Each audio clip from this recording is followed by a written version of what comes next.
Hello my loves, and thank you for joining me. It's Kirsten and we are on episode 8 of the Cosy new releases. So those of you that don't know, this is a little series that I have been doing on my channel where once a month I bring to you about 3 new Cosy book releases and give you reviews. They are spoiler free. I'm really excited. They're across many different genres, and this month we have quite an interesting mix. One of them has just been published today as of the 11th of February, and that is Where Shadows Bloom by Catherine Bakewell. Now Catherine Bakewell is the author of Flower Heart, which I read last year and really liked. It was a really cute, cozy YA witchy fantasy book. It was so well done. I really enjoyed it. I enjoyed it more than what I thought, even though it had been recommended to me. Honestly, it was great. I really did enjoy it. This one is interesting. It is like a cozy mythology fantasy, and it does say it's for fans of Margaret Rogerson, which is an author that I really like, and I think she does really good cozy books. I don't know fully what this book is about, so we're just gonna have to get up a quick synopsis. I do this every time where I'm like, I really should have read the synopsis first. We are following 2 main characters. We have Ophelia, who's lived her life dreaming of entering Le Chateau Enchanté, the mysterious court of the gods blessed King Leo, where the shadows, monsters that roam Ophelia's home never trespass. Lope has lived her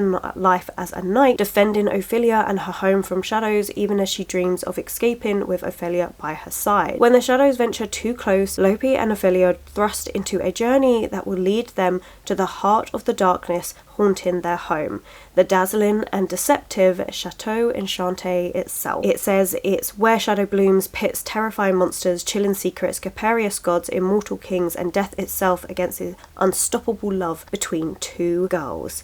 It sounds absolutely lovely. So this is sapphic romantasy, and it does have some mythology ties. I know I remember reading that. I just can't remember what mythology this one was based on, and it's not saying it on Goodreads, but I do remember that. Unless of course I've got it completely wrong, but I'm pretty sure. But that is the first book I'm going to be reading. I'm so excited. I've already got it downloaded on my Kindle. And then the next 2 books are both out on the 27th of February. It's Spells, Strings, and Forgotten Things. And this is by Brienne Randall. This one is witchy book. I liked the idea of this one because it's got like sisters and witchiness, and those are things that I've realised I really like. I really like a book about witches and sisters and like small towns. So this one is in a small town of Gold Springs. We're following Calliope and her 2 sisters carefully guard the secret of their magic and the price they must pay to practice memory. The more powerful the magic, the greater the memory required. Luckily, all Calliope wants to do is forget.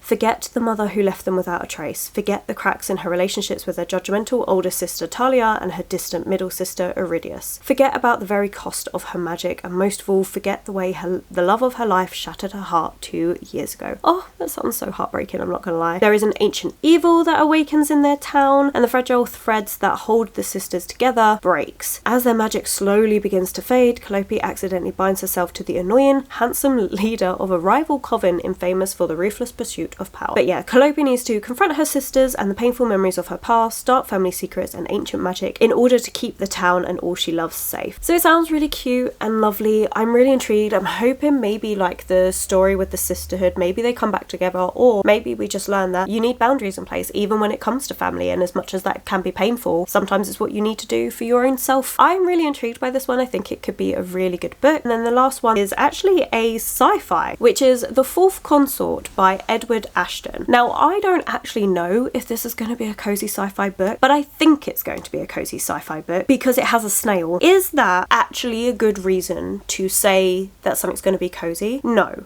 But I love snails and the idea of having this giant snail being a part of this book just sounds awesome. So let me read what's going on here. So we've got Dalton Greaves is a hero. He's one of humankind's first representatives to Unity, a pan-species confederation working to bring all sentient life into a single benevolent brotherhood. Except that's not actually what's happening. Instead, the actual members of Unity that he's met are Burrow, a giant snail, see, giant snail, who seems more interested in plunder than spreading love and harmony, and Burrow's human sidekick, Nera, who Dalton strongly suspects wrote him into this gig so that she wouldn't become the next one of Burrow's crew to get eaten by the locals while prospecting. I mean, it sounds hilarious. So the snail is evil? Plot twist. It sounds fun though. And the snail has a human sidekick. I love that idea. But this says it's part first contact story, dark comedy, and part bizarre love triangle. The fourth consort asks an important question: how far would you go to survive? And more importantly, how many drinks would you need to go there? It's only a short book, it's 288 pages, and I am intrigued. It sounds really interesting. Like, do I know if this is actually going to be cozy, especially based on that last bit with it saying like it's part dark comedy? I don't know. I have no idea. But you know what? It sounds intriguing, it sounds fun, and like I say, it was the giant snail for me, okay? Giant snail just made me feel like it was going to be a cozy book. I could be wrong, 100%, but we're gonna give it a try anyway. I've not read a book by this author before, but it is the same author as Mickey 7, but this is a standalone sci-fi. Now, I've not read Mickey 7, again, I've not read anything by this author, so yeah, I guess we'll find out. But like, the lists that were featuring this book was cozy fantasy sci-fi, so I'm assuming it's cozy. We're gonna find out. But yeah, that's done at the end of the month as well. I'll actually be reading most of these books in March. They're published at the end of February, so I'm making it count. But I'm really excited. I feel like we've got a good mix here, so I'm really intrigued to see what the different storylines are going to be like. So yeah, I'm intrigued. You'll have to let me know if you've heard. I always say this at the start of the videos, you know, I always go, you have to let me know if you've heard of these books, if you've read these books. They're new releases. By the time this video comes out, they haven't actually been out for long, or at least not in the UK. I don't know, maybe you've already read these books, maybe you haven't, maybe you're just intrigued. I don't know, what book do I think I'm going to enjoy the most? I feel like the fourth consort, the most funny, being the most emotionally impacted by spell strings and forgotten things, and find Where Shadows Bloom just to be a cozy, comforting, chill read. I think that will be it. So on ranking then, I feel like Spell Strings and Forgotten Things has a chance to become first, just because of the emotional impact I think I'm going to have, because I have been finding that with some of these cozy new releases that I've been reading, the ones that I have enjoyed the most have been the ones about sisterhood. So I feel like even though this isn't about sisters being really close with one another, instead it's about difficulties within sisterhood, I still think I could get really attached to that and emotionally connected to it. So that'll be really interesting to see if that's going to be the case or not. I'm looking forward to finding out, but I hope you're all doing amazingly well. As always, these videos are probably going to take over the course of a month. Saying that, I don't know when this one is due out. I know it's due out in March, I just don't know what date. I've got it written down, so it may only be 3 weeks, who knows, but it's a longer one for me. I hope February's treated you well and that you've had some amazing reads. But okay, right, I'm gonna stop waffling. I'm just gonna get myself ready for bed at this point, and I'll check in when I'm about halfway through Where Shadows Bloom. I am expecting this to be a really just nice, cozy, easy read. Like, I like Catherine Bakewell's writing, like I know that. I would actually be happy to have a copy of Flower Heart for my shelves because I really enjoyed it. So I'm looking forward to reading this one, and then I can see between the two which book I prefer and maybe get the one I prefer the most as a copy for my shelves. I think I'd really like to do that. So yeah, I'm really intrigued by this one. I think it should be a really nice, like I say, just easy, comforting, cozy read. I love the idea of romance in it, and I'm kind of in the mood for that right now. I kind of want that sort of like cozy romantasy book, so I feel like this is going to deliver really well on that. So I'm looking forward to it. I think it should be a good time, and fingers crossed my intuition is correct, because the last time, like last month's cozy new releases video, I was super hyped for one particular book, like super hyped, and I ended up DNFing it. So hopefully that doesn't happen this time around and I just enjoy all 3 books and they come out doing really well. That's the hope. We'll see.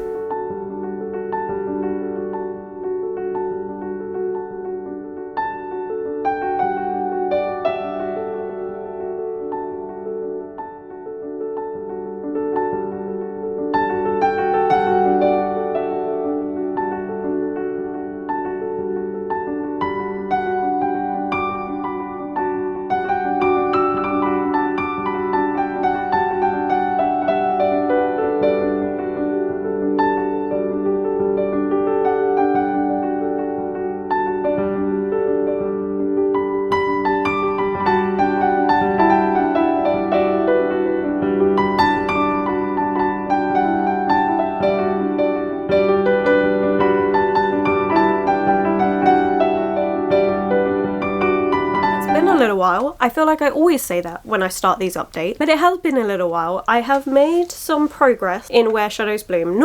Honestly, not as much progress as I would have hoped. I'm up to chapter 11, page 146. We're 34% of the way through. This is actually quite a chunky book. Kind of intrigued to see if I'm going to feel like it needs to be this long, because we've got still quite a bit of this book to go. It's not showing me. My Kindle's being weird and it's not showing me how many pages are in this book, but I'm pretty sure it's like a 400 and something page book, which I'm just like, I don't know if it needs to be this long. We've got two perspectives. We've got Ophelia and we've got, I think it's Lopi. The main person that we're following though is Ophelia. That's what the story is revolving around, is Ophelia. Has been living with her mum in the countryside, and their house is, or like manor, countryside manor, is surrounded by these massive walls. They've got loads of guards and stuff because they're trying to keep out the shadows. Now, shadows are these shadowy beings. We don't really know much about them except for the fact that they like to kill people. And Ophelia is obsessed with the castle, the main court where the king lives, because she's just like, oh, shadows are never there. He is blessed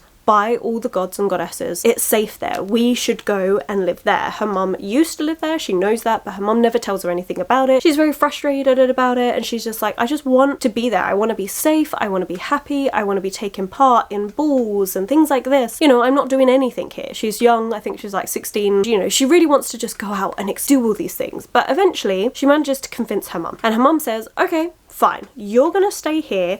I will go to the castle, I will request that we can join them all, and then I will come back and get you. And so they wait. Except her mum never comes back. Ophelia manages to convince Lopi, who is her personal guard, that they need to go and find her mum. And the two of them set off on their own because they know that the rest of the household, the rest of the guards and stuff would never let them venture out. They would be insisting that they wait for her mum, who may never return. So they go off, eventually manage to get to the castle. Things seem kind of off. It's beautiful there. You get everyone that's like, you've got the whole court, like it's huge, absolutely huge. The castle is big enough to have everyone in the court stay there with lots of different entertainment and things for them, but it also seems like a very vapid place to be. You've got a lot of like the talk, like gossiping about one another and all of this, and Ophelia's there. She's just saying like, please, have you seen my mum? Have you seen my mum? Nobody's seen her. Nobody is like telling her anything about her mum, and she's like, I know she used to be here, surely you remember her from years and years ago. And the things that she learns, like they are taking malicious glee in telling her these things, and she is feeling really lost because she's feeling like, I don't even know this person anymore. My mom told me all these things, but now they're lies. What's going on? So you've got that storyline of trying to find her mum. There's also this storyline of the fact that you are not allowed to mention the shadows when you get to the castle. And they're like, oh, we were fighting off shadows just outside. And they're just like, no, it must have been vagrants and people just coming along to try and take your money and stuff. And they're like, no, it was shadows. And they're like, look, you say that word again, you're out of here.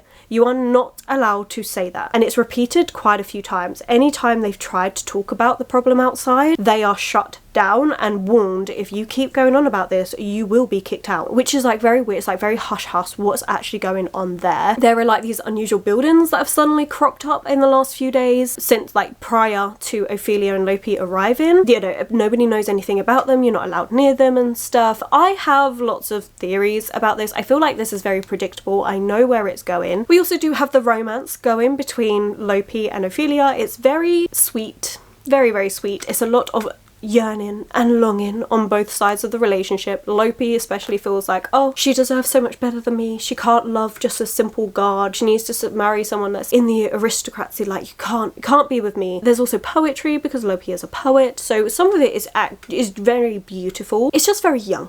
It reads very young end of young adult, and it's very just sweet and wholesome, and I feel like it's kind of predictable where it's going. So far I can say I preferred Flower Heart to this, but it's not bad. Like, it's an easy read, but I don't feel like this is one that's really going to stay with me. I think I wouldn't necessarily continue reading this one if it weren't for this video, and I'm not continuing it, like, not because I think it's bad, but just because I think I could be reading something else that I'd probably enjoy more. But I'm intrigued enough to keep going. Like, there's nothing wrong with it. There's no reason to DNF this book at all, so I'm going to carry on with it. And you know, maybe as the plot develops and stuff, and the thing is, I feel like I've said loads, I feel like I've given so much away, and yet it's only in the first 100 pages of this book. Nothing about that is really spoilers for the rest of it at all. Like that is just setting up what's going on. Going forward, I won't talk about any specific details. If I do, I'll put spoilers up or something on screen. I don't tend to. After the first bit of a book, I try and keep it non-spoilery, but I feel like we've got a lot going on. We've got definitely got the page space to properly see it all through, so I think it will all wrap up nicely. I'm hoping that I'm kind of surprised with where this book goes. At the minute, I feel like I know what's going to go and how it's all going to go, which obviously I'm not going to say what I think's going to happen in case that ends up being true, because then that's all a bunch of spoilers. But I feel like I do know where this book is going, and you know, I like it. It's an easy read, which just works out well because this is the Kindle book, so it's my work read,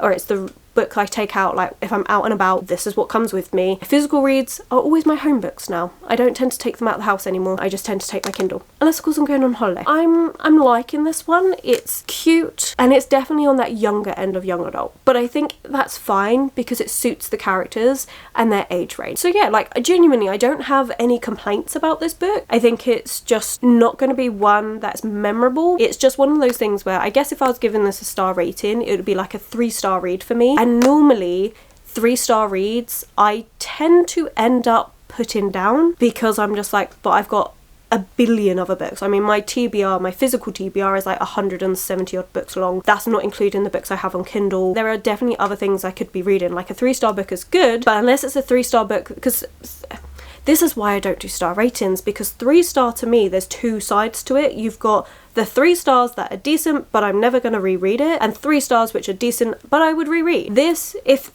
the 3 stars fall into the I wouldn't reread it bit, then I'm like, okay, so then why am I continuing reading this one if I know I'm not going to reread it? As I said, there's nothing actually wrong with this book, and there is that chance that I could be surprised with how this book goes. So I think it's just like, at the minute I'm like, it's fine. It's an easy one that I can pick up, put down. I don't think about it when I'm not reading it, but I don't have any real complaints. Like some of it I'm a little bit eye-rolly with the romance because it is ever so cutesy. That's not necessarily a bad thing at all. It fits for the characters and their ages, so I actually think it works. I guess that's where I am. I don't really know what to give you other than that, really. I think my problem is it's like a friends to lovers situation, and that's not my favourite thing to read. I much prefer it when there's a little bit of angst going on. You could take the romance out of this book and I would probably enjoy it more, but I think that's because it's a friends to lovers, which is very interesting to think about. Now that I've actually like thought about it and I'm like, yeah, I think that's where the disconnect is. I'm like, okay, that makes so much more sense. Right, okay, anyway, I'll catch up with you probably in a few days' time,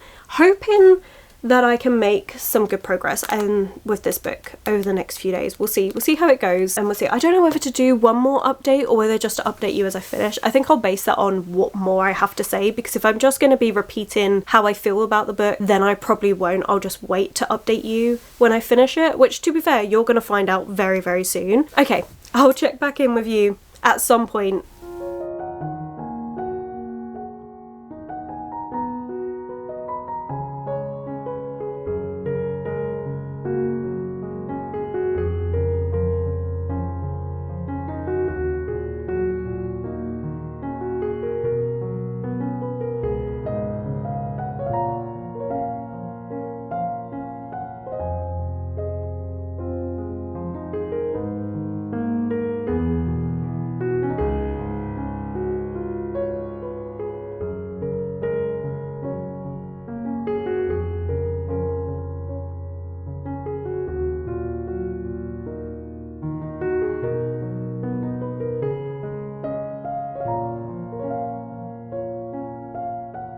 So, I have a confession. It is now the 28th of February. I completely forgot about Where Shadows Bloom. Like, completely forgot about it. So, as we know, I was feeling pretty ambivalent towards it. Like, it was fine. Nothing was really engrossing me. And honestly, every time I went to pick it up, I was just not looking forward to it.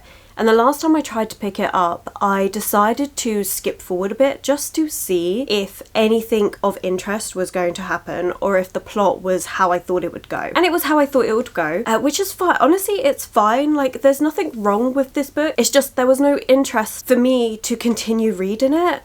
And I feel really bad because I didn't mean to DNF. Like, genuinely, I didn't mean to DNF. But what happened was I put it down. I picked up a completely different book for a completely separate video that is part of Battle of the Booktuber, which was so needed because I could feel myself starting to slump. February had already been a bit of a hard month anyway when it came to reading, so I was just like, I cannot let myself fall into a reading slump. Like, I've got so many books I need to read for so many different videos, like I don't want to fall behind. So I put it down, picked up the Battle of the Booktuber book. Perfect, so happy with that, was exactly what I needed. And then I started another Battle of the Booktuber book and then was like, oh yeah, it's the 27th, this was yesterday, going, oh yeah, I've got the 2 books, I'm going to purchase those on my Kindle, I'm going to start one of them when I'm at work today. And it's only as I was thinking about what I needed to say about the book I've started that I remembered, oh, I'm still in the middle of Where Shadows Bloom, and I genuinely don't think I can make myself go back to it. I feel like I'm cursed because for the last 4 months I have DNF'd the very first book in the Cozy New Releases videos. For the last 4 months, and I hope I'm not cursed. Like, I genuinely hope that changes. But yeah, I think I'm just gonna have to be honest with myself. Like, I did not think about it once. Once I'd put it down to give myself a break from it, I did not think about that book one single time. And I think it is just because, like I said, it's just the intrigue. Like, there is nothing wrong with it. The writing is absolutely fine. It's just, in general, it's a very simple book. Like, I think if I was invested in the romance, I would 100% be finishing off this book. It wouldn't bother me that the plot's predictable, but I'm not bothered about the romance because, as we establish, it's friends to lovers, which just does not interest me, unfortunately. And if that's the romance trope in a book, that's fine. If I'm interested in the plot line, I at least want to see what's going to happen, except I don't want to see what's going to happen because everything that happens is exactly what I thought. So I just don't have an interest in finishing this book, and to be honest, I have got so many books I need to read that I'm just like, there's no point. Like, the window for me to have finished this book has passed. I need to get 2 books finished in the we're on the 28th, this book is due out on the 12th, and I need time to edit it, so probably in like the next 8 days I need to finish off these 2 books, which is doable, but I have a buddy read going on which I need to finish, and I've got my current read for my weekly reading vlog that I'm trying to finish, and then obviously I want to start another book for the next weekly reading vlog, so I'm not gonna have time. To be quite honest, I do not want to prioritize Where Shadows Bloom above the other reads because I'm more interested in them. So regrettably, that's a DNF, but we are moving on to better news because I started the 4th Consort by Edward Ashton, and I am loving this book. And this is what I mean by, like, you can clearly see I was struggling with that book, considering that I started this book today. I'm already up to page 130. Wait, hang on a minute. I'm actually further than this. I'm already up to chapter 12, page 135. I am already 46% of the way through this book, and that was just today. Like, I am eating this book up. I am finding it so funny and hilarious, and honestly, it is just a bit of a crazy book. I'm not gonna lie, it is so different to anything I've already read. Now, that's not saying a lot because I haven't read loads of sci-fi, and I definitely want to get more into sci-fi, and I actually have a couple more cozy sci-fis coming up for April.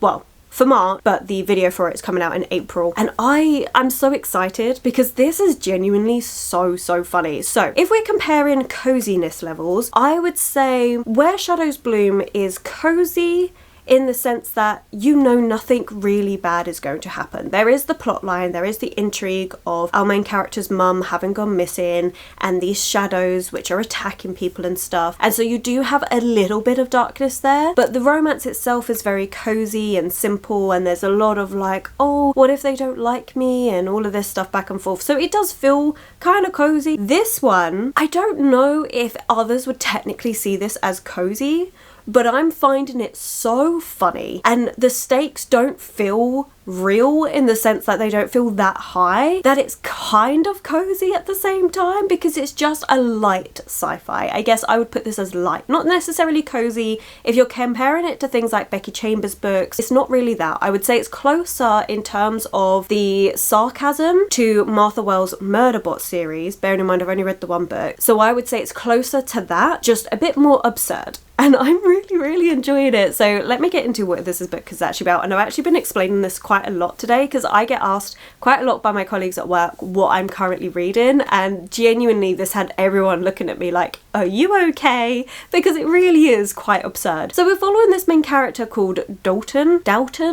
It's Dalton, and I'm not quite sure how to pronounce it. I really should have checked, but I forgot, sorry. But we're following Dalton, and he is a human. He was in the army at some point. He's also got a degree in engineering and stuff, and he is now a diplomat. He's making this first contact to these, in my head, they're like big insects that are called minarchs. And so he's making first contact because that's what they do. They go off to different worlds and make contact with different species that seem to have some form of intelligence, and, you know, just kind of seeing what they can do and help each other out and things. He works for a giant snail. Stay with me now. So it's a giant snail called Boru. Again, I could be butchering pronunciations. I am only physically reading this. I don't listen to my books, so I can't always get pronunciations right. But Boru, who is a giant space snail, and he also works with a woman called Nira, who is also human. The giant snail is from this kind of group called Unity, who are their aim is to go to different planets, uniting people and spreading, you know, good things, bringing them good things, enhancing their technologies and their learnings and understandings and things, and that's what Dalton thinks that he's doing. When he lands on this world talking to the minarchs, they realise that he's not the first person. Instead, someone beat them to it, and it's a different species, and they are part of something called the Assembly, and they are called, no joke, stickmen. Except we're not talking like the stickmen that you draw as a kid. No, we're talking really creepy things with like claws and extra limbs and like joints and things, and it sounds really quite creepy. I'm not genuinely, but they're called stickmen, which I genuinely cannot stop laughing at. Dalton has been told that his whole career, the 3 years that he's been working for the giant snail, that stickmen are really violent, that they go to places just to basically cannibalize on the resources of different worlds and then move on. But this stickman's already made first contact with these minarchs. And what happens is Dalton and Nira get sent back down because he's gone back up to the ship to give his report. He then gets sent back down with Nira this time to try and establish more of a foothold compared to the stickmen. And as they land in their little shuttle, a stickman lands in his little shuttle, and then they're like talking. Nira's going, you need to kill this person and all of this, and Dalton's going, you know, he's got a translator, he can hear you telling me to kill this person, like stickman. Then as that's all going on, because you've also got the person for the minarchs, like their spokesperson that they're sending out to do these meetings, as that's all going on, in the sky above them, these ships, the stickman ship and the giant snail that's in the spaceship that Dalton and Nira came on, they start fighting and kind of kill one another. And so now they're all trapped on this world with the minarchs, and they're suddenly having to try and get along with one another. It's honestly so funny and absurd, and I genuinely don't know where this is going. I am enjoying it so much. Dalton is starting to question the things that he has been taught. We do get 2 timelines, one of them being a past timeline where we see what caused Dalton to come on this journey, like why has he changed, what happened. So we get like little snippets of different things, like why he agreed to come to be envoy and diplomat, and also, you know, just little snippets out of his life, really, which I find really interesting. There's also, they have these like translators which allows them to communicate with different species and different worlds, except the translators semi-sentient and is so sassy. It's hilarious. Like, I really enjoy that. It's quite funny. And even like the interactions between Dalton and the stickman, who later gives the name of Breaker, is so funny. Like, genuinely every interaction in this is just hilarious. It is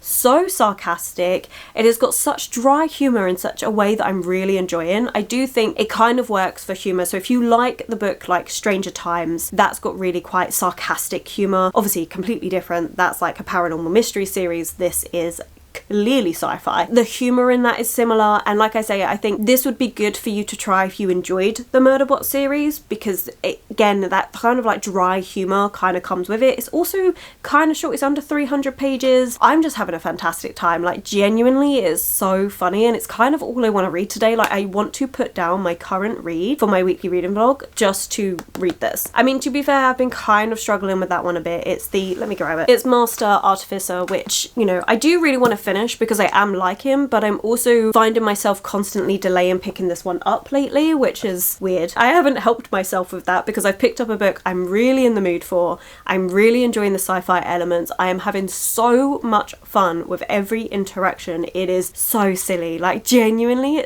it's something that I'm really, really loving. I'd love to read more from this author to see, is it just this book or is it just their sci-fi books in general. I'm really intrigued. I know they've done Mickey 7, which has recently been turned into a film, Mickey 17, so I'd be intrigued to give that one a try.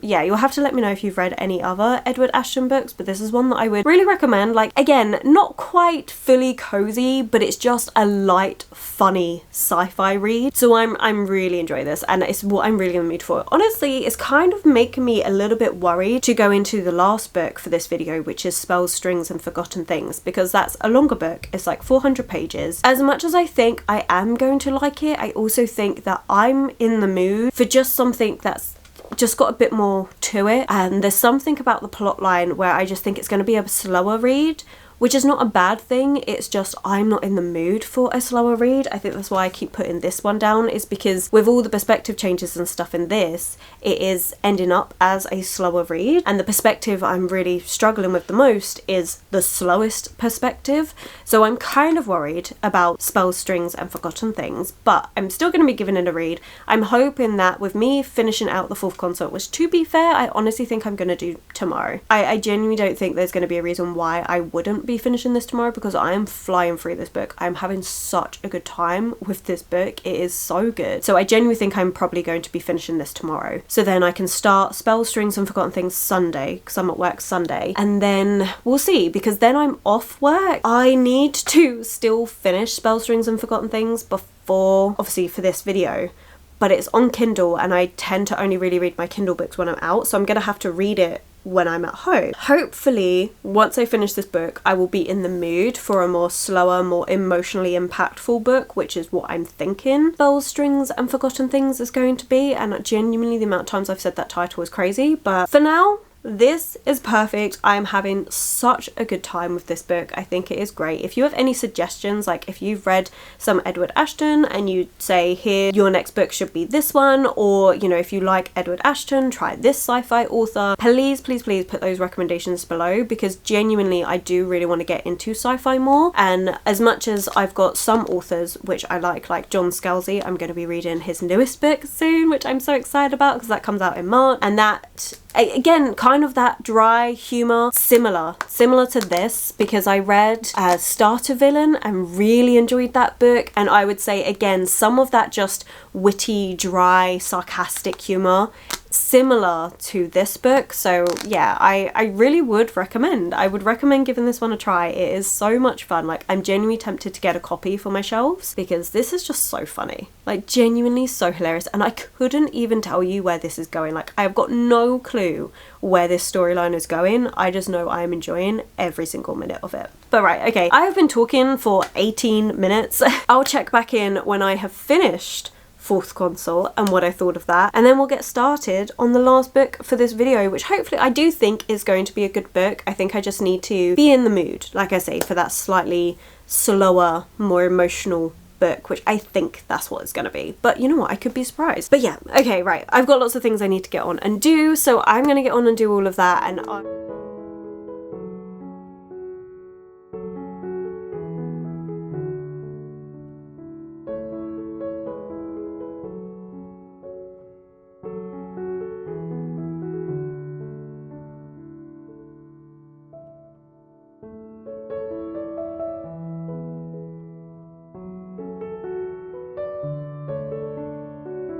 finished it. I finished 4th consort and it is literally the very next day. Like, I flew through this book. It really was just a very entertaining, ridiculous time. All the things I've already said about it, like, it held up. I did really enjoy it. I also enjoyed some of those questions around morality. What is the the right thing to do and how Dalton is starting to question different things, and I really enjoyed that. I thought that worked really well. Some of the past snippets that we were getting, like you would get some that pertained to that particular incident that was happening and how that was going to influence things, which I thought was really good. Overall, I just think this was a really fun book. Like if you are just looking for a entertaining read, then give this one a try. Like it really was just that. So yeah, I had fun with this one.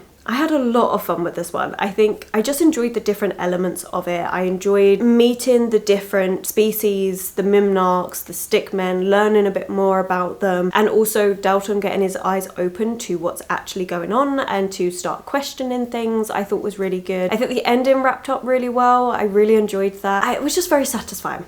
Like that's it. It was a very satisfying ending. It was a very entertaining read. You know, all there is to it. Like I genuinely do think this was very good. Like I enjoyed this one a lot. I'm just happy with this. So again, let me know if you've read anything by this author and what you would recommend. But it was just all the things that I've already said. Like I've already spent quite a bit of time talking about this book, and I don't want to repeat myself because it really is everything I said. It just carried through to the end. Like the humor was still there, the sarcasm was still there. You had moments where things were getting a little bit more high stakes, but because of the humorous tone to the book, none of it felt really high stakes. Like it always felt like we were going to come out at the end and things were going to work out, and I liked that. I also enjoyed some of like the character growth towards the end. I thought was interesting, and yeah, I don't know, I just enjoyed it. I enjoyed that questioning of our morals, how honor is done, and I thought it was good. I thought it was really interesting and just mainly just fun. Like it was just such a fun book. Like I'm just repeating myself here, but it was very, very good. So I'm really pleased with that. So yeah, very, very fun. Really happy that I read that one. Like again, would I say it's a full proper like cozy one that you'd snuggle up with? No, compared to things like Becky Chambers books, things like that. But it was that just light, entertaining sci-fi read, which if you're wanting that, this works perfectly for. And again, I think this book, it really was reminiscent of John Scalzi's work from the little things that I've read. Because the only book I fully finished is Starter Villain, but I did dabble in reading a few other things as like research for things. You know, I think that same tone is carried on in this book. I think if you do like that, then give this book a try. So I'm really, really pleased that I read this one. I really enjoyed those sci-fi elements, and I think because it's so different, like I've read so much fantasy that a lot of the elements that I see, they feel very familiar to me. And what I'm enjoying about sci-fi is how different it is. And I like that. Like I find it so interesting and so fascinating to see the different things that authors can come up with, the different worlds they create, the different species and things, and the different customs. And I find it also fascinating, whereas a lot of our fantasy books is based in things that I've read so much of them, it feels very, very similar to things. So I think that's another reason why I really enjoyed this one, and just how different it felt to everything else that I've been reading. And it was good. It was a very fun time. But okay, moving on from that, it is time to start reading Spells, Strings and Forgotten Things. This is a book I only just started. Like it was on my train home. I was waiting for my train home and read the first prologue and the first chapter on my train home. Barely started this book, but I'm up to chapter 2, page 24. And we are introduced to 3 sisters who are all named after Greek muses or Eurydice. I'm probably going to mispronounce the names, sorry. But from the myth Orpheus and Eurydice, where Orpheus goes into the underworld to try and get Eurydice back. Eurydice is named after that. We have Talia, which is a muse. And then we also have Calliope, who is again another muse, and their mum is called Penelope. So you've got a lot of names pulled from Greek mythology. They reference Greek mythology quite a lot, and they are 3 different witches. However, as we're being introduced to them, first of all, perfect cozy setting, they own a book and tea store. It's literally called Tea and Tomes. How amazing is that? Like that's a perfect setting. I'm so happy with that. It's almost like we took the Crescent Moon tea room and then rewitched and put them together, where we've got the 3 sisters, and instead of running just a tea room that sells like fortunes and stuff, instead we've got a tea room that also sells books. So the bookshop from Rewitched. Love it. Okay, love that bit. The main character that we're following from that first bit, I don't know whether we're going to get multiple perspectives, but we're following Calliope, is searching for her mum. She disappeared out of their lives. They're not sure exactly why, but she was always warning them about this curse. And the magic that Calliope uses, she has to give up memories to be able to do magic. And depending on the magic you want to do, depends on how big a memory you've got to give up. Now, her eldest sister Talia wants nothing to do with it. She's like, magic is not worth the cost of losing your memories. Calliope and Eurydice, or Dissy is something they call her, they tend to use it. So Dissy likes to use it on her plants, on her flowers to sell, and Calliope uses it all the time, like willy-nilly, for everything. And Talia is very against this. Talia is the eldest. She has had to look after her sister since the mother left, so she feels very, very responsible for them. The three of them constantly bicker, but I'm enjoying it. So that's basically all I've got. All I know is that we've got these three sisters, their different feelings towards magic, the fact that the mum has disappeared, and that they work in this bookstore that they own and run. That's it. But the setting seems really good. I really love the setting. I'm really enjoying the writing. I actually do enjoy the Greek myth influence in this book. I think it's really interesting and just like a nice little addition to the book. So far, I'm really enjoying this, and I'm really interested to see where the story is going to develop. It's definitely, like I was saying to you yesterday, I was a little bit worried, thinking, what if it's not quite what I'm in the mood for? And so I decided to test it today just to see, am I going to be in the mood for this? I can happily say that I am very, very happy with the writing in this book, and I was immediately swept up in this world. So I'm really looking forward to reading more of that. So yeah, hoping that I can get this book finished maybe across like the next 3-4 days, so that I can start getting this video finished up. I will do a proper update, do like one, I've read like 100 or so pages of the book to give you actually full thoughts and stuff, because this was just my initial reactions to it. But yeah, so far I'm happy with it, and I think it's going to be another good read. It helped reading Fourth Consort first. I think if I went into this book first instead of the Sci-Fi one, I would still like it, but I think I wouldn't be as ready to read it. Whereas because I had such a complete palette cleanser, something so completely different, and then gone into this, I feel very like, yes, I am ready to read this book. I really am looking forward to it. So really pleased with all of that. It's been really good. Obviously, so far in the rankings, we have Fourth Consort in first place, and then Where Shadows Bloom in last place, because I didn't actually finish that one. So that's where we're looking. I don't know how things are going to change with Spell Strings and Forgotten Things. I feel like from this initial first 20-ish pages, I feel like it has the potential to get into first spot for being just a really cozy book that I can get an emotional connection to, and really liking the writing and things. So I think it could get into first spot just because of that. Whereas Fourth Consort was just fun, entertaining. So I think unless I find the plot line or something with this book doesn't really work for me, I imagine this should get first place, because as much as entertaining as I found Fourth Consort, and is exactly what I was needing at the time, this, from the tone, from the first few pages I've read, this is the sort of thing I really like in my cozy books, like the Crescent Moon Tea Room. Like, I really, really enjoyed that. That was one of my favourite books of last year, just because of the way it did the witchcraft, the sisters, and just how everything worked, the magical elements of it. I do feel like this would be another good recommendation if you like that book to read this one. Again, based on 20 pages, so wait for my next update to actually know how I feel, but from initial reactions, I'm enjoying this book a lot, and I think it's good. Right, I've rambled on. I've actually got loads of updates to do. I need to update 2 other videos, so I'm gonna go and do that, and then I want to do some food because I'm really hungry, and yeah, then I've got grown-up stuff to do, like washing and stuff, which I don't really want to do, but I have to. So anyway, right, I will catch up with you soon.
progress within Spell Strings and Forgotten Things. I'm now up to chapter 18, page 160, which is saying I'm about 40% of the way through the book. I have thoughts. I have a lot of thoughts. So I was writing them down because I said, I mean, as you know, because it really wasn't that long ago for you, that this was a really cozy book, that it was reminding me kind of like a mix of the Crescent Moon Tea Room, which I really enjoyed and had such the perfect cozy vibes, with maybe a little dash of Rewitch. It did. It really started off really cozy. This one is set in the modern world and we are following the three sisters. Now, I really like their relationship because it feels kind of how sisters would be in a way. You've got like the bickering and things between them. You've got like the dynamics of having the eldest sister having to take on more of a motherly role and how that can be a little bit chafing at times. And this book then kind of took a turn where it went from feeling really, really like cozy to suddenly feeling a lot more heavy on the fantasy romance side. I should have expected, but I didn't really, because in the blurb that they give you, they say that this book is like a mixture of Charmed and Pride and Prejudice, as though I was still thinking it would be more cozy vibes because of the Pride and Prejudice thing, because I don't know, it just feels like more like Regency, cozy, that sort of thing, but make it modern. No, that's not really how this is. I actually don't like the Pride and Prejudice connection with like Mr. Darcy. Now, this book is trying really hard at that. Like the amount of times it has been called out that they're filled with prejudice against these other, so I should probably explain this a bit more. The three sisters, they are witches but on the lightcraft side, and you have different types of witches that are on shadowcraft, and it's just dependent on how they get their energy for their magic. So there is a lot of prejudice between lightcrafters against shadowcrafters, and this book does a really good job pointing that out all the time. Like the amount of times the word prejudice is used is quite a lot. So we get introduced to our male love interest of this book, Lucian, and he does have his own perspectives in this book, but not as often. You're mainly following Calliope. They end up in this situation together, and you know, he's a bit of a rival, but also it seems very much an instant attraction, instant lust thing going on between the two of them. And he calls out Calliope saying, oh, you're just too proud and full of prejudice. And I'm just like, that was a bit on the nose for going, oh, it's a Pride and Prejudice inspired book, and then constantly repeating that Calliope is too proud and has too much prejudice, which isn't the way Pride and Prejudice is. It's meant to be one side is proud and one side is prejudice. Like that's, anyway. There's also the scene, you know, the Mr. Darcy hand scene that everybody goes crazy over. There is that in this book, but I feel like that's what it's too on the nose for it. I would actually say this is more like along the lines of fantasy romance where the main character is like Rysand coded. So him having dark powers, being a little bit dangerous. He is very tall and brooding and moody and, you know, all of these things. Yeah, I would say it's more Rysand coded. Like, just, it was too much. And there is a point where Calliope's best friend Danny, who is non-binary, they make a comment saying, oh, you've got a date with a shadow daddy. And it's just like, it's all funny, it's all very on the nose. I'm hoping it's just trying to be very self-aware. Lucian is basically a shadow daddy in this book. And I wasn't expecting it to go so heavily into the fantasy romance, because that is kind of how this book feels. It feels more, not cozy fantasy romance. I feel like we started getting the cozy vibes, but now we've kind of steered away from that, and it is more about this lust between Lucian and Calliope, them trying to fix what's happened and the magic, and they've got a certain time frame to get it all done in. A lot of it is like their sizzling chemistry between the two of them at every moment they get, and it's less on the sister dynamic. Like, it's there, but it's not as there. It's more like their magic has to be the three of them tied together sort of thing, but it's not as cozy as it started out, because the start of the book was them waking up, getting themselves ready, getting the tea and everything together, taking a stroll through the meadow to then open up their book and tea store, and it was so cozy and lovely. Like, you still had the little bits of bickering and stuff, which I expect from myself having two sisters. We bicker.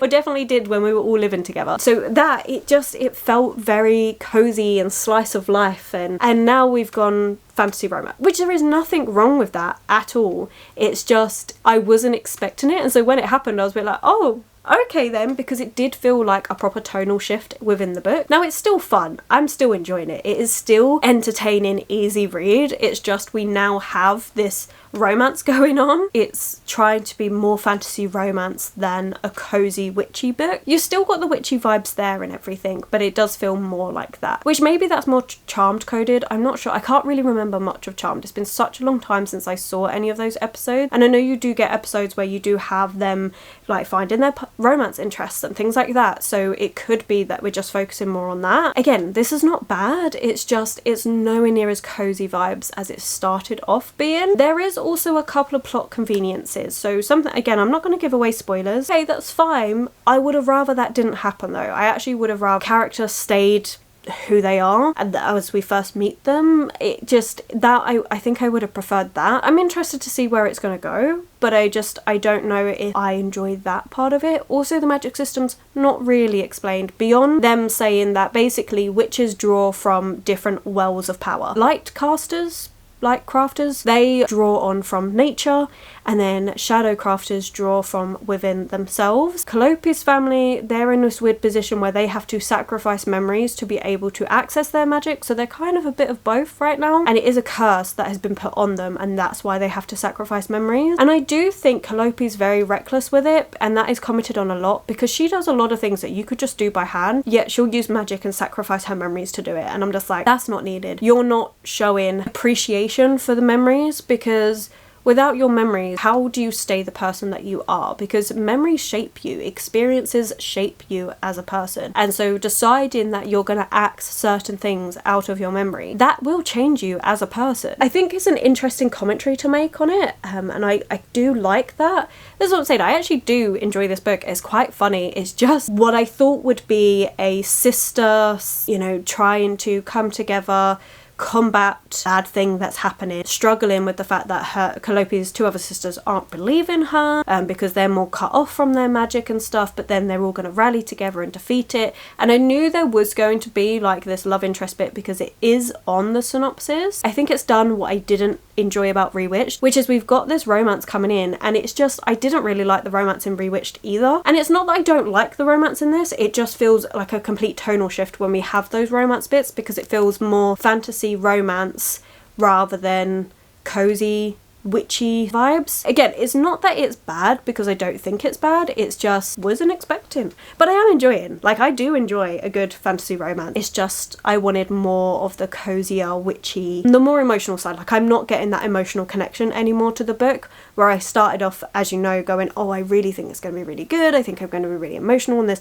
I'm not going to get that anymore. Again, this is all very personal. Reading is very, very subjective, as we know. Also, because this cover doesn't give you fantasy romance vibes at all, in my opinion, and my assumptions going into it was more, we're going to be cozy sibling dynamics and stuff, and it's going to be a bit more emotional, to actually it's a kind of fun, light-hearted fantasy romance with emphasis on the romance. And I just wasn't expecting that. I still think the Pride and Prejudice bit's trying too hard, and I just don't think it needs it. I feel like these aren't the coziest books that I have chosen for this video. Cozy is subjective, but I also think cozy is being put onto a lot of books. The cozy subgenre is doing so well. Like, it is very popular.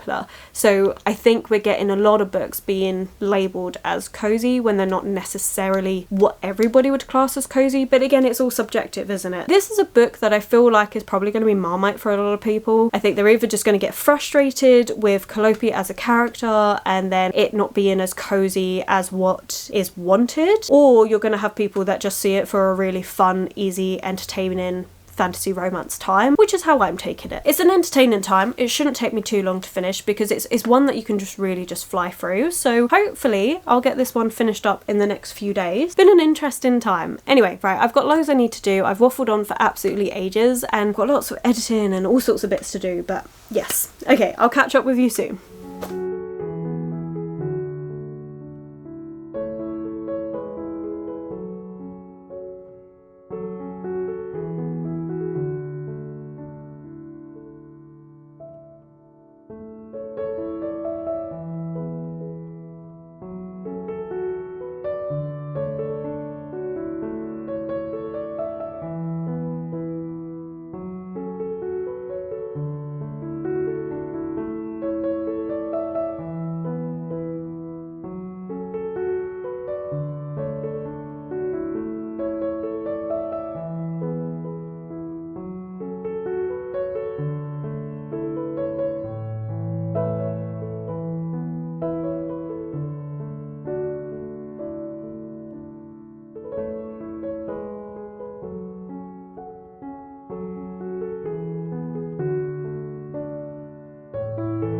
finished up Spell Strings and Forgotten Things this morning, which is good because this video is due out very soon, so I've got to edit it and everything. Spell Strings and Forgotten Things, well, it tried being cozy in moments. There were definitely moments where this book felt very cozy. You know, those moments were mainly where they would take time for family, really, take time to do some cooking and things, and that was really lovely. I still stand by the very start of this book did feel exactly what I wanted from this sort of witchy cozy book. However, then went down the road of a lot more romantasy leaning, and it really did feel very A Court of Thorns and Roses coded. And once I had made that connection, I couldn't unsee it, and there were so many points where this book felt like A Court of Thorns and Roses, so I'm gonna go through some of the things. That's all I could really see from it once I'd made that connection. In both A Court of Thorns and Roses and this book, we have three sisters. Now, the eldest sister, Talia, she is kind of cold and aloof, especially at the start. She's quite stern. It reminded me a little bit of just like a nicer version of Nesta in a way, because Nesta is very much like that, especially in the first book. She just doesn't try with anything, so like Calliope is having to use her magic on her own to try and keep this enchantment around this dark tree, and Talia just won't help. She won't help, and she's got her own reasons and stuff for not helping, but she just won't do it. And so again, if you could see the similarities. And then the middle sister in this book, Eurydice or Dissy, in A Court of Thorns and Roses it's Elaine. They are both very soft spoken, trying to keep the peace between the two sisters, really lovely and just like tender hearted. Both sisters are like that in both books. And then of course you have Calliope and Feyre. Now Feyre in Court of Thorns and Roses is having to hunt and look after her sisters and do all of these things, and Calliope in this book is the only one that's trying to protect the town in a way, because she's the only one putting magic into these enchantments whenever they need renewing and things. Like, she's the only one doing that, which she finds frustrating. So you can definitely see the inspirations there between the two books. And then of course it comes to the actual romance side of things, and as I already noted, Lucian just felt very Rysand. Like, when he came on page, that's the first thing I was like, oh okay, so this is the direction we're going in. Like, as I already mentioned, kind of continued on that vein. He has his own coven, and again they felt very like almost Night Court, not quite, it's similar. Parts of it were similar, you could see elements of them in that. It's basically, instead of Fae, we've got witches and a small town, but like Velaris, where the Night Court is this beautiful lovely little town that's really like mainly around like crafting and things like this. And so again, like, the similarities were just so strong between the two books, minus the Fae, and put it witches. Like, that is what it was. So I think once I'd made that connection, I then couldn't unsee it. And so while there were cozy moments in this book, it was no longer a cozy book to me. It just felt like we're doing that sort of coded fantasy romance but with witches, which is not a bad thing. I did really like, okay, I like A Court of Thorns and Roses, but I prefer the latter books, which is a pretty popular opinion. And I do like books that remind me of that sort of coding that kind of Sarah J Maas is kind of like known for having paved the way. I mean, there were books that did it way before Sarah J Maas, but obviously Sarah J Maas got so popular, so then books coming after it are always related back to Court of Thorns and Roses and Throne of Glass and things like that, and it doesn't bother me. Like, I do like certain books like that. Rule of the Aurora King and this series, which is the Artifacts of Uranus series, it's similar vibes. Just take out the Fae elements and put it with witches and make it a little bit lighter in terms of the plot and things, like a little bit softer, then that's what you've got. And it's not a bad thing, like, it's not, it's just not what I was expecting for my cozy video. And also with having the Pride and Prejudice connection, I was expecting something a lot more cozy. Something I will say is there is a couple of like things that I didn't enjoy, and that is the really heavy-handedness with constantly using prejudice. The word prejudice was used so often throughout this book, and I just do not think that using the words Pride and Prejudice repeatedly makes it anything to do with Pride and Prejudice by Jane Austen. Like, it just doesn't. That's my opinion, that's my hot take. Moving on from that though, I did have a couple issues with the Kindle edition. Now, it could just be because of the Kindle edition. Physically reading this book might be different, but there were lots of times where like a space was missed out, or words had a dash in the middle of them when they were meant to be a connected word, or even times where the names were spelled wrong. So like Lucian has a sister, and one of them on the E has a little thing goes, I don't know what to call it, I should check. Aha, so it's E with a grave accent on it. That's how they've spelled her name. And yet there was moments in this book where for like a whole couple pages, the accent was just gone. And I'm like, why is that not on there? Is that a typo? Is it just this edition? Like, I'm not sure. So there were like lots of things like that, which is a slight irritation when you're trying to read and you notice those things. Like, it does take you out of the story. So just keep that in mind with when it comes to my rating, that I was being pulled out of the story every so often. This book didn't need to be as long as it was. There was definitely a slower bit in the middle, and there was a lot of like conveniences. The plot ended up being quite predictable, and some of the things that happened I wasn't as keen on. So this is not a book I would reread. It's a hard one to recommend as well, because I wouldn't recommend it to people that tend to read a lot of fantasy romance and that like that fae kind of storyline with those Rysand coded characters and things. Like, I don't think I would recommend it to those readers, but I don't know who I would recommend this one to. Like, it was a weird one. It tried doing too many things. I think if it had stuck with the cozy vibes at the start, this would have been such a good book. Like, if it just focused in on the small town sisterly connection with this little like magic bit in the like with it, and then having the romance really in the background, like, that would have been great. But instead we kind of went over the other way, where it started out that way and then the romance ended up being a big thing, and then it went, and it really did feel like it was trying to be a proper like fantasy romance when it was also trying to be a small town cozy vibe. Like, for me, it just, the pairing didn't work. Now, just because I didn't enjoy it doesn't mean that somebody else is not going to enjoy it. Let's get to the ratings. It's been, again, another one where I'm just like, wow, what is going on? You'll have to let me know if you want me to continue doing these sort of videos with the cozy new releases, or would you just prefer a new releases video rather than focusing on cozy books? Because it seems to me, what I've been finding, because I've been doing this for a while now, and I will get at least one out of the books that I'm reading to be a really good book, but then the others aren't quite hitting it for me. March's releases that have coming out I think are going to be quite good, especially two of them I have really high hopes for, so I think they'll be decent. But I'm just wondering whether going forward you would rather a more generic releases video rather than cozy releases. And it might be something I put on a poll for Patreon as well, so I'll take into account the poll from Patreon and then anyone's comments here and just see what the average is. And then maybe after March's one, because I'm going to be filming that one right, literally I'm going to be starting it in a minute because one of the books is already released for that video, but maybe going forward from like April onwards, maybe we'll just do like generic releases that I'm excited for rather than doing these sort of cozy ones. Because also what I'm finding is there are a lot of releases that are coming out that I'm really excited for, but because I'm doing these cozy releases I'm not getting a chance to read them. I don't know. I haven't quite decided what I want to do, but I think because this has been the 4th month in a row where I have DNF'd a cozy book, I've had disappointing books where it's not been